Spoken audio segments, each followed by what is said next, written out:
Hi everyone.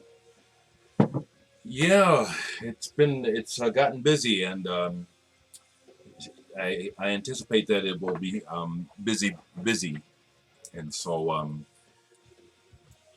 won't be checking in as often. But I thought I'd check in right quick. Hi everyone. Um, Very quickly, not the entire world, but a lot of people are on Facebook. So quite a few of you. I don't know if I should say that, but some of you also communicate with me on Facebook, so you know that I've recently had a bit of a controversy here, and that I'm dealing with, and I'll just share that I have some work to do to try to get to the bottom of why one is trying to disrupt my peace of mind, which is what it comes down to, because you know someone who is making false allegations and sending the police over here looking for runaways, and it's like, I only have a couple of theories about where this could be coming from, which go back to my work and some folks that got delusional about me who also lost their jobs because they were too sick to work, but they still have connections. I don't know. That's the only thing I can figure. The other thing, and I'll get to some music in a second here. The other thing, because when things like this, everything I examine deeply, the other thing that I've noticed is that the only people I ever have difficulty with, it seems, in my life, and I have a few folks who I will have nothing to do with anymore. The straw that breaks the camel's back is when I wake up and realize I have a mind and a life of my own, and when I'm with this person, the only reason why things go well is when I do it their way. And I won't say their names, but if you happen to watch, you know who you are. I still got love for you, but it's like, no, it's not your way or the highway.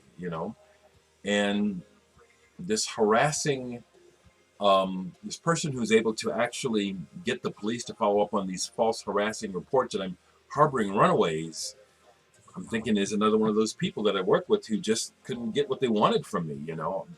That's all I can figure. Whatever else it could be, it's beyond me. I do know this, that having, this is just what my experience is. I don't know what it's like for you other folks, but it seems that having good personal values and attempting to live transparently means nothing. Every time the police come here, they come here in a huff, and they frighten me because they come on my premises treating me as though I'm guilty already. That's scary. And that's not what they say. They say you're innocent until proven guilty. Well, I, for whatever reason, because of my color or my neighborhood, or I'm not making it up, I perceive pretty clearly in human behavior. They come at me like I've done it. It's like I'm hiding something, and that's very upsetting. Also, the way it looks to my neighbors, it's like every time I turn around, he's got the cops at your house. Nothing happens, but still, what's the deal? So I'm going to pursue this legally within my means because I don't have money. I do know a lot of lawyers, and if I need to go that route, that's when I'm going. See if somebody will work with me on it. But tomorrow I'm going to be going direct to the state to see if I can speak to a human being, which I probably won't. They probably won't let me speak to anyone. You know what I'm saying? But I did find out from the cops where these reports of me specifically with my address that I'm harboring runaways. It's always a different person. This has happened 3 times now. 3 times. Somebody is trying to fuck with me. So that's large on my plate, dealing with this weekend, because the cops just stopped at my place Friday. It's bullshit. Thursday, Friday. So anyway, that's got nothing to do with music. Here's what does have to do with music and why I'm busy and why you will see less of me for a while. So the Indrima is happening. I finally got Nick to finalize the credits, and because I didn't want to just send you the record with literally, no information except for the song titles. So you get the lyrics, You get the lyrics on one side. Nick really wanted that. And then you get the basic credits on the other side, which is who did what on the tracks. It doesn't say produced by, artwork by. It doesn't even give you the year. You know, a lot of records are like that. So ours is too. I'm working right now putting the inserts in all of the records. I have the records in the front of a particular box that people want signed. I don't know this, but I'm assuming that you want Nick to sign them as well. I mean, I think I can safely assume that I know you want me to sign them, so that's easily done. But tomorrow we have our first In Dreamer rehearsal in a long time, and I'll set these out to make sure that I get Nick to sign them as well. Because this is his album, you know. This is mainly him.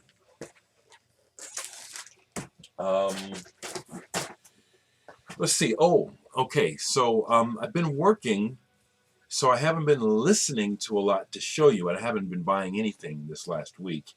I did receive, and I did not make a formal thank you video, so Matt Foster, please, I hope this will suffice. Thank you.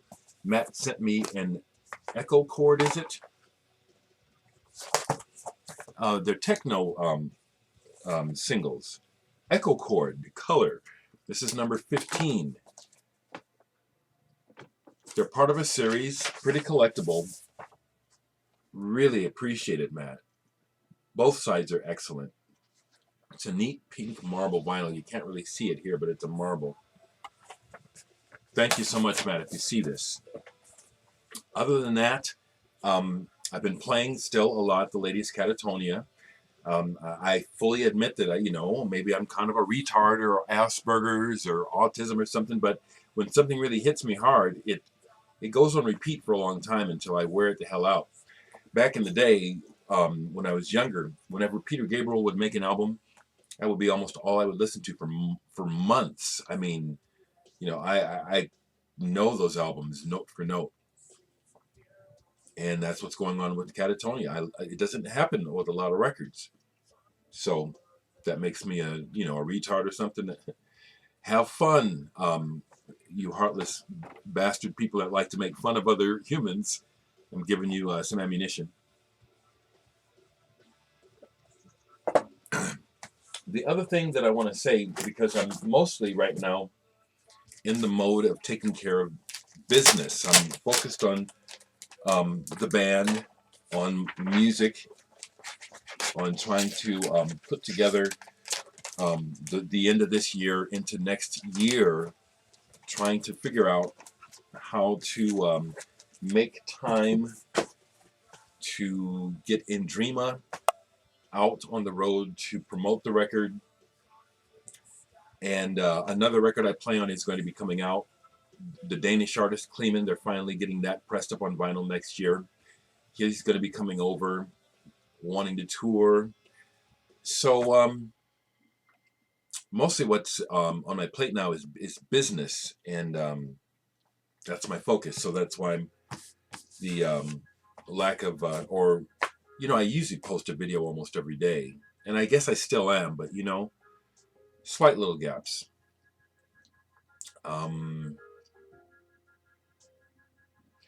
The only other thing I can say is, again, I recognize that, I've been thinking about how to try to talk about this right quick. Recently I listened to NPR as well, and I caught a really cool interview with James Baldwin, the writer, and I guess someone call him an activist, who I did get to see and meet years ago, many, many years ago. But he was talking about his experience of being the first black at a university down in the South, and had to be escorted by guard and everything, and what that was all about. And he just said something that reverberates with me that I want to try to share about how I am.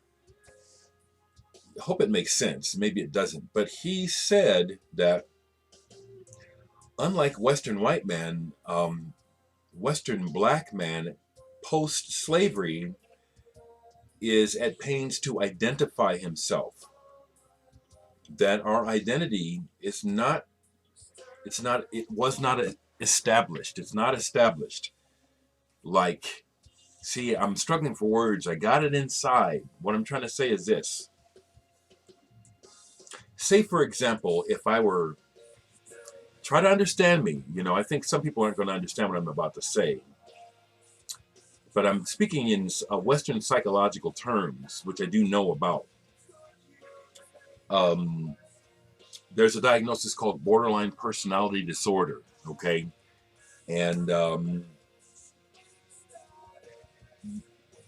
from a white Western central point of view, you could almost say that every black man has a borderline personality disorder by virtue of the fact that each one of us is at pains to find an identity for ourselves that works in this society.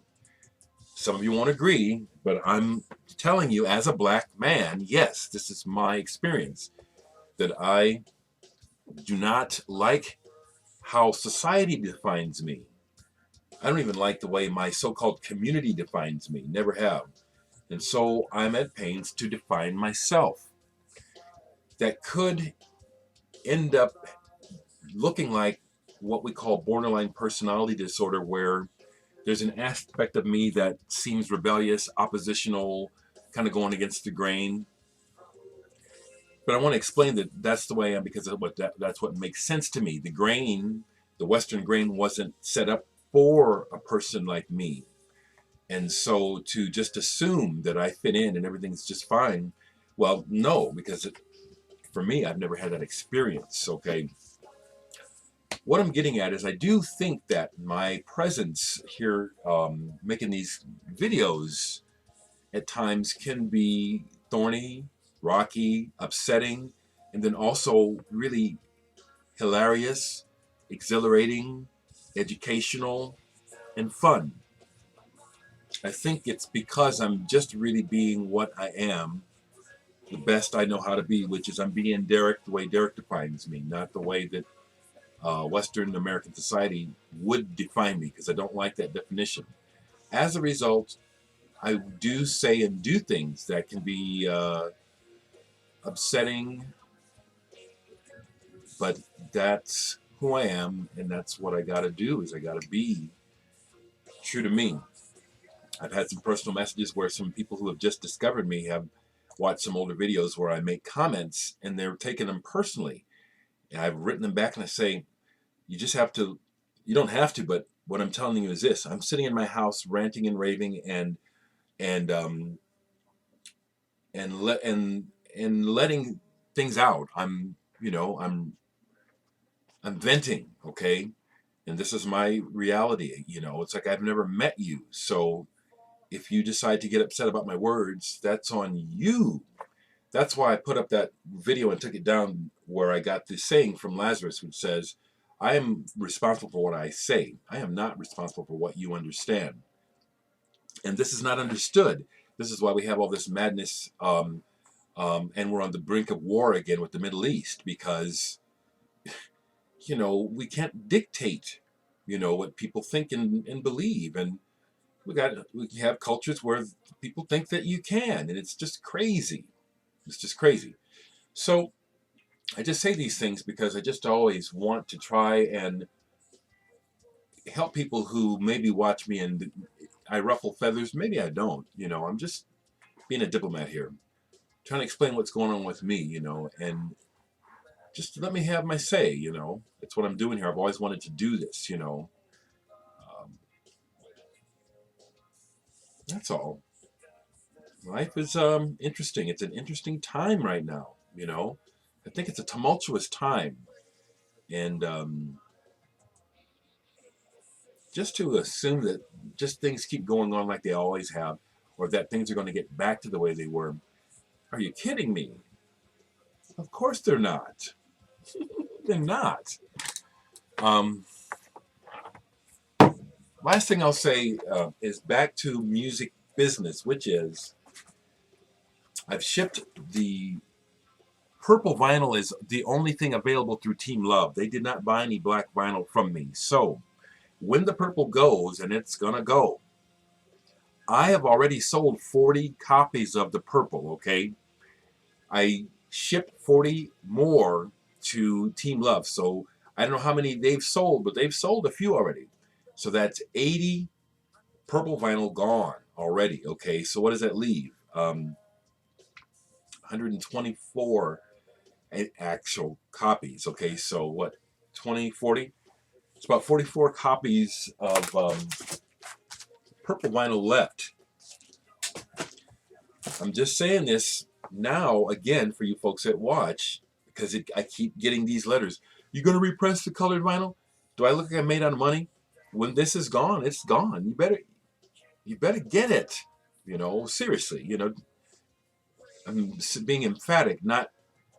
I'm saying, get a clue, folks. Limited edition really is limited edition. There's only 124 copies of the purple version of Indrima. There's only 44 copies left available through me. The rest are black. As you know, black is just fine, but you know, the collectability of the color. If you want it, you better order now. At the bottom of the video will be my website address where you can order directly. Once again, friends and family, thank you for your love. Thank you.